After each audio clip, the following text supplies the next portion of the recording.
नमस्कार दोस्तों, स्वागत है आपके अपने YouTube चैनल लिटरेरी थिंग्स पर।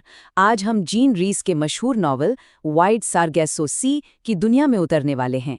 हम खास तौर पर देखेंगे कि कैसे एक अकेली लड़की एंटोइनेट कॉस्वे का बचपन उसे उस औरत में बदल देता है जिसे हम सब एक दूसरी बहुत मशहूर कहानी से जानते हैं। तो चलिए इस नॉवल के दिल में चलते हैं और देखते हैं कि कैसे पहचान और अकेलापन एक इंसान को बना या बिगाड़ सकता है। नॉवल की ये जो शुरुआती लाइनें हैं ना, ये कहानी का पूरा साल बता देती हैं। ये सिर्फ शब्द नहीं है, बल्कि ये एक ऐलान है, एक परिवार के गहरे चुभने वाले अकेलेपन का। ये आवाज़ है एंटोइन कॉस्वे की, जो हमें बता रही है कि कैसे दास प्रथा के खत्म होने के बाद बदलते जमैका में वो और उसका परिवार बिल्कुल अकेले फंस गए हैं, ऐसी जगह जहां उन्हें कोई भी अपना नहीं मानता। तो हमारी कहानी शुरू होती है 1834 के आसपास कुलिब्री एस्टेट में।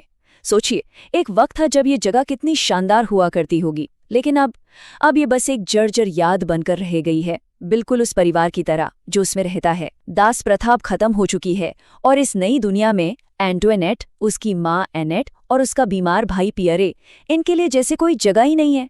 उनकी पूरी दुनिया इस टूटते हुए घर तक ही सिमट कर रह गई है। अब एंटोनेट की माँ एनेट बहुत खूबसूरत थी और उनकी ये खूबसूरती कई लोगों की आंखों में चुभती भी थी, लेकिन समाज ने उन्हें सिर्फ इसलिए बाहर नहीं रखा था। नहीं, असली वजह तो कहीं ज्यादा गहरी थी, उनके जड़ों में छिपी थी। देखिए, एनेट मार्टिनिक से थी, एक ऐसा द्वीप जहां फ्रेंच बोली जाती है, और इसी वजह से अंग्रेजी बोलने वाले जमैका में वो हमेशा एक बाहरी ही रहीं। जो गोरे बागान मालिक थे, उनके लिए वो एक फ्रेंच अजनबी थीं, और जो आज़ाद हुए काले लोग थे, उनके लिए वो पुराने शोषक वर्ग का हिस्सा थीं। मतलब वो सच में कहीं की नहीं थीं, और यही अकेलापन, यही अलगाव उनके बच्चों की विरासत बन गया। अब ये जो अकेलापन था, ये तब और भी भयानक और भी डरावना हो गया जब परिवार ने अपने इकलौते दोस्त को भी हमेशा के लिए खो दिया। सोचिए जरा, मिस्टर लिटरेल, उनका इकलौता सहारा, उसने भी उम्मीद छोड़ दी, और इस एक घटना ने उन्हें दुनिया से जैसे पूरी तरह काट ही दिया। मिस्टर लिटरेल का घर वीरान हो गया और स्थानीय लोगों के लिए भूतों का डेरा बन गया। कुलिब्री एस्टेट अब सिर्फ अकेला नहीं था, बल्कि शापित महसूस होने लगा था। जब एनेट के प्यारे घोड़े को, जो उसके अकेलेपन का आखिरी सहारा था, किसी ने जहर दे दिया, तो उसकी हिम्मत जैसे पूरी तरह टूट गई। उसके ये शब्द, अब हम अकेले रह गए हैं, ये महज एक शिकायत नहीं थी, ये उनकी हारी हुई कड़वी सच्चाई का इजहार था। और अब उनका अकेलापन खुली नफरत में बदल चुका था। वो गरीब थे, वो बाहरी थे, और इसी वजह से ये परिवार अब हर किसी के लिए एक बहुत आसान निशाना बन गया था। और ये नफरत कोई छिपी हुई नहीं थी, नहीं, ये बिल्कुल खुली और बहुत क्रूर थी। ये शब्द, ये एंटोनेट के कानों में हर रोज गूंजते थे। सफेद कॉकरोच। सोचिए, ये एक ऐसा नाम था जो उसे इंसान नहीं बल्कि एक कीड़ा बताता था, एक ऐसा कीड़ा जिसे कुचल देना चाहिए। ये सिर्फ बच्चों का ताना नहीं था, ये उसकी पहचान पर, उसके वजूद पर हमला था। और नफरत हर तरफ से आ रही थी। एक तरफ बच्चों की क्रूरता थी, जो सीधी थी, चुभने वाली थी, तो वहीं दूसरी तरफ अमीर मेहमानों की क्रूरता थी, जो सभ्य कानाफूसी में लिपटी होती थी। वो उसके भाई को मूर्ख कहते और भविष्यवाणी करते कि एंटोनेट का भी यही हाल होने वाला है। एक जहर खुला था तो दूसरा मीठा, लेकिन दोनों जानलेवा थे। ये लगातार नफरत, ये एक के बाद एक दुर्भाग्य, आखिर कोई इंसान कितना सह सकता है। एंटोनेट की माँ एनेट अब सचमुच टूटने की कगार पर पहुंच चुकी थी।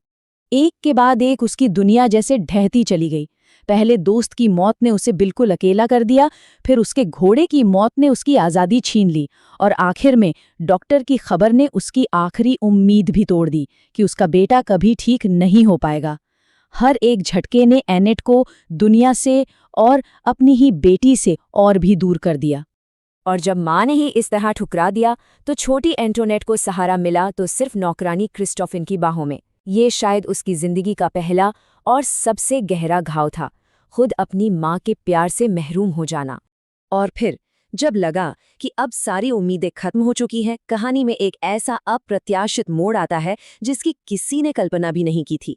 एक अमीर अंग्रेज, मिस्टर मेसन, उनके जीवन में एक बचाने वाले की तरह आता है, और अचानक सब कुछ बदल जाता है। ये शादी गरीबी और अपमान से बाहर निकलने का एक टिकट थी, अचानक घर में पैसा आ गया, नई नई पोशाकें बनने लगीं, टूटे हुए घर की मरम्मत होने लगी और सालों बाद जिंदगी में एक स्थिरता की झूठी भावना वापस लौट आई। लेकिन एंटोइनेट इस बदलाव के पीछे की कड़वी सच्चाई को देख सकती थी। वो समझती थी, जब वे गरीब थे तो लोग उन्हें नजरअंदाज करते थे, अब जब वे अमीर थे तो लोग उनसे जलते थे। मतलब दौलत ने उन्हें समाज में जगह नहीं दिलाई, इसने बस नफरत की वजह बदल दी थी। तो घर की दीवारें तो ठीक हो गई, लेकिन अंदर के जख्मों का क्या? ये बचाव सिर्फ बाहरी था, एक सामाजिक और आर्थिक पर्दा, जिसके पीछे एंटोनेट आज भी वही अकेली लड़की थी जिसे किसी ने कभी सच में नहीं चाहा। तो सवाल यही बचता है, क्या पैसा और नई पोशाकें एक टूटे हुए अकेले बचपन के घावों पर मरहम लगा सकती हैं, या फिर वे सिर्फ उन घावों को और भी गहरा कर देती हैं? यही वो सवाल है जो एंटोनेट की पूरी जिंदगी को परिभाषित करेगा और उसे उस त्रासदी की ओर ले जाएगा जो उसका इंतजार कर रही है। ऐसे ही इंग्लिश लिटरेचर के और वीडियोस के लिए बने रहिए हमारे साथ। धन्यवाद।